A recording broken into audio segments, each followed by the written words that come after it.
You have to understand that your destination is determined on you and not as much on God. See, let me say that again. But your destination is determined on you and not as much on God. And see, we think it's the other way around. But see, God did predestine and determine our future. I mean, he's the author and he's the finisher of our fate. But you need to hear me, and you need to hear me well. And that's the fact that your ultimate destination is determined on you and your choices and not on God. Because the path that you choose to take is up to you. So how far you go is not just determined on the predestined plan of God, but the choices that you make along the way is a huge factor. This determines your journey. So you need to stop making excuses because something that God promised you didn't show up right away or didn't manifest before your very eyes. I'm just going to throw this out here for free, and that's the simple fact that because God gave you something doesn't mean there's not going to be trouble and tribulation along the way. But I digress because that's a message for another day.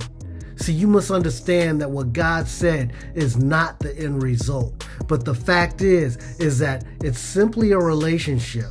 It's a partnership. It's a collaboration. And so you have a big part in how your journey ends up. And what was it that Solomon said? As a man thinketh, so is he. So don't think that you don't have any skin in the game.